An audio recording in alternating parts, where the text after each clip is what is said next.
Good morning, my dear students. Here I am Nisha Jha with your English grammar class for standard 7th. And today's our topic is verbs.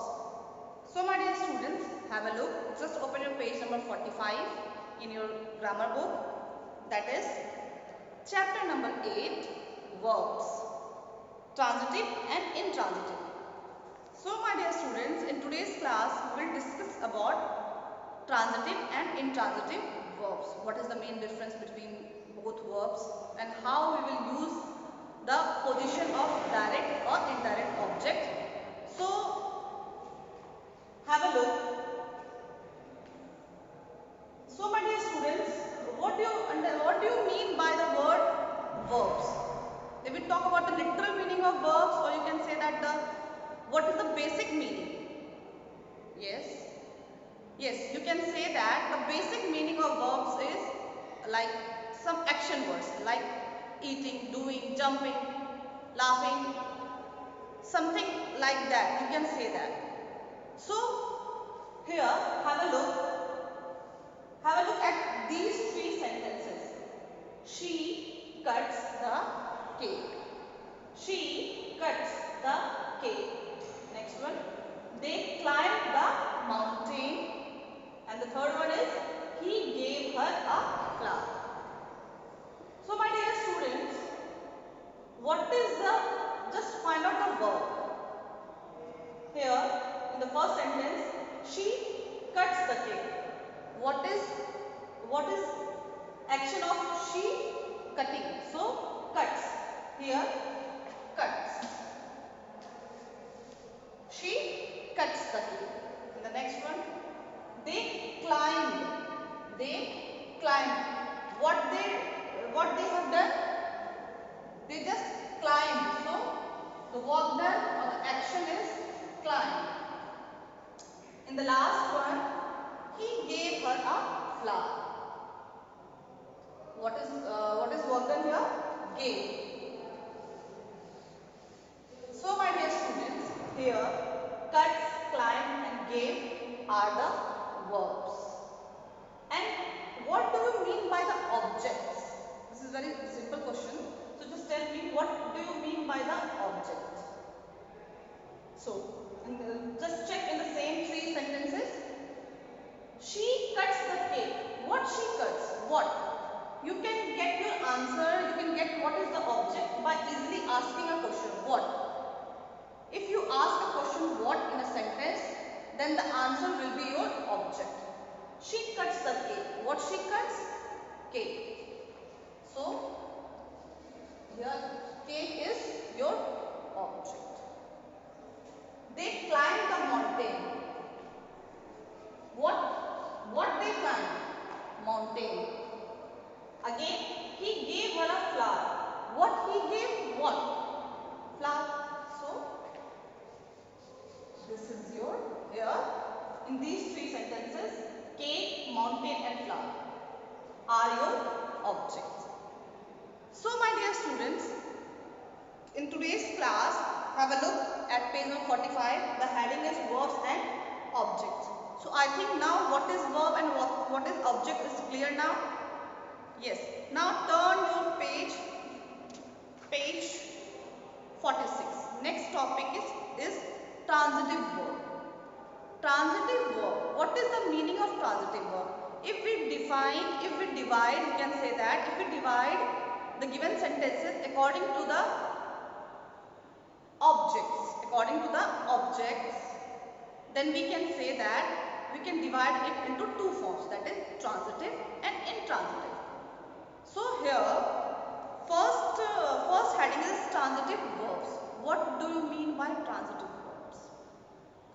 So have a look. We can say that in the given sentence, if verb needs an object or more than one object, then we can say that that is transitive. That is transitive verb.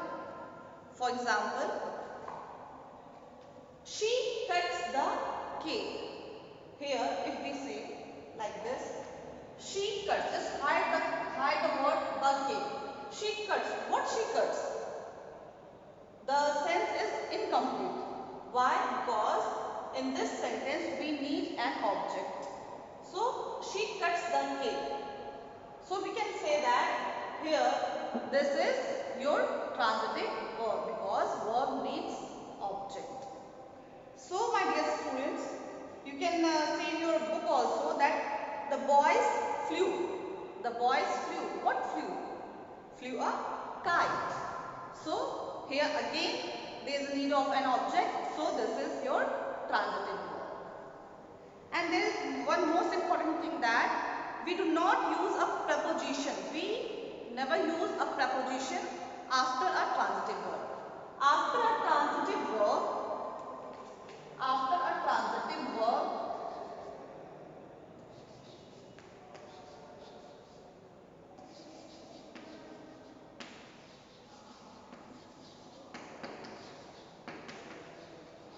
after a transitive verb, there is no need to use preposition.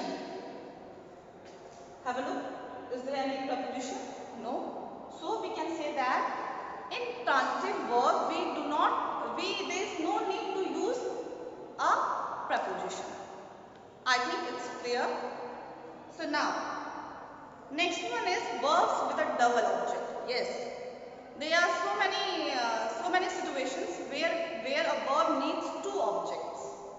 For example, have a look. The flight attendants gave the passengers roses. Yes. What is the sentence? The flight attendants. Subject is your flight attendants. Gave the passengers roses. Gave, the verb is gave, and you can see that verb is your verb is gave. Okay. So now the flight attendants, the subject, gave. What they gave? They gave the passengers roses. Means there are two objects are. Number one, the passengers, and then roses. So here the roses are your direct object and passengers indirect object. Why? Because the verb, look at the verb. Verb is gave. What? The subject is flight attendants. What flight attendants gave? Flight attendants gave roses. So roses are your direct object. Yes, here roses are your direct object. And there is other object also, that is the passengers. The passengers. So here the passengers are your indirect object. So my dear students, we can say that there are some verbs where they use more than one object. You can say, or you can say that they use two objects. One is direct and other is indirect.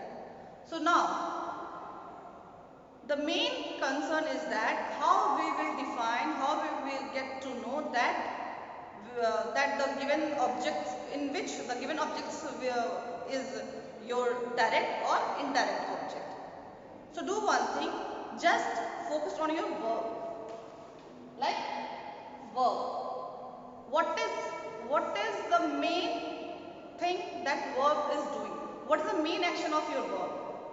So the main action of verb is known as direct object, and directly connected the object directly connected with your verb is your direct object, and the second object which is connected with your direct object, that is your indirect object.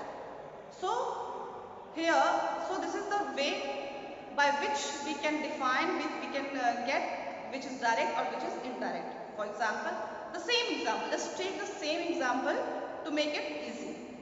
The flight attendants, the flight attendants gave, what gave? Gave is directly connected with roses because they gave roses. So roses are your direct object. Understood? And next one, to whom? The passengers. So the flight attendants gave the passengers roses. So here the passengers, your indirect object. Again, have a look. I have told you earlier that there is no need to use preposition. So there is no need to put the flight attendants gave to the passengers roses. There is no use to put to. Why? There are so many students who always use some prepositions like to, in, on, but actually there is no need to put prepositions, because this is a rule that for transitive verbs that there is no use to put preposition after a transitive verb. So directly we can say that the flight attendants gave the passengers roses, not to the passengers roses. Simple? Okay, now fine. So and now there is one more thing. What is the position? How we will define that, where we have to put direct object or where we have to put indirect object in your given sentence. So this is the rule that you have to put your indirect object before your direct object. Again, listen carefully. You have to put your indirect object before your direct object. Just take the same example. The flight attendants gave the passengers roses. Here your indirect object is the passengers and direct is your roses. So always here we put the passengers, that is your indirect object, before your direct object, that is roses. Is that clear? Now take another example also. Granny told my cousins what? Stories of her childhood. Stories of your childhood. There are lots of examples. You can have a look. Now just move on to your second topic, that is intransitive. Intransitive is just opposite of transitive. Intransitive, just in your transitive object, in your transitive verb, we saw that we need objects. Object or objects. One object or more than one object or two objects. But in transitive verbs, there is no need to put objects because there is no requirement of object. How? Because there are some verbs that make complete sense without using objects. So have a look here. They ran. Next one is he died. Third is she slept. And fourth one is it rains. My dear students, I have told you earlier that if you want to find out your object in the given sentence, just ask a question what to your verb. What? Like for example, I have told you that she cuts. What she cuts? She cuts the cake. In the same way, they climbed the mountain. What they climbed? The mountain. He gave her what? He gave. What he gave? He gave a flower. So, in the same way, just try to ask question with given 4 sentences. They ran. What they ran? Ran means ran. It's a complete. There is no need, no object. Now again, he died. It makes complete sense that he died. So, there is no need of object. There is no need of object. Here also there is no need of object. Now, she slept. Here, she slept. Now, the fourth one. It rains. What rain? What? It's obvious. It rains means rains. It's raining. Again there is no need of an object. So my dear students, here we can say that the given verbs are intransitive verb because there is no need of object. So just define your heading, transitive and intransitive. So transitive verbs means the verb which needs an object or two objects, that is called transitive. But if the given verb, if the used verb, there is no need to put an object, then that is called intransitive verb. So my dear students, the next topic, that is intransitive verb, have a look at page number 47, that is verbs that do not require an object to make sense or to convey a meaning are called intransitive verbs. Yes, you can see your examples also. They ran means they ran. There's no need. This is complete. This makes a complete sense. There is no need of putting your object. Again, he died. He died means he finished. There is no need to say that he died something. There is no need of to put an object. So again, this is complete. Third one, she slept. She slept. Now again, the verb slept makes complete sense. So again, there is no need to put an object.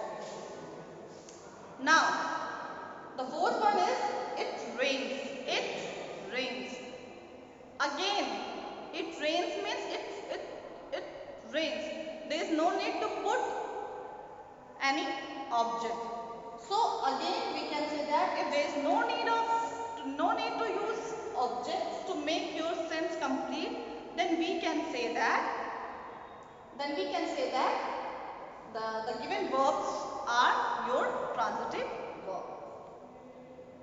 As you can see in your book also, page number 47, the man died in an accident. That's it. Now just turn your page, that is 48, verbs used both as transitive and intransitive verb. Yes, there are some verbs, there are some conditions where we can show the given verb as transitive or intransitive verbs. How? So have a look. It is good to eat healthy food. The verb is eat. It is good to eat healthy food. So here the verb eat has been used as transitive. Why transitive? Because we used an object, that is healthy food. But have a look at another phrase, that is we must eat well to live healthy. Now again, here the word eat has been used as intransitive verb because there is no need to put an object. So here the verb eat. Eat is the example of one form that's in the different situation we can use it as the transitive verb, or sometimes we can use it as intransitive verb. In the same way, there are lots of situations where a verb can behave like a transitive verb or intransitive verb according to the given situation. So my dear students, that's all for today's class. Now I hope the topic verbs, transitive and intransitive, is now clear. So that's it for today's class. Till then, be happy and be safe.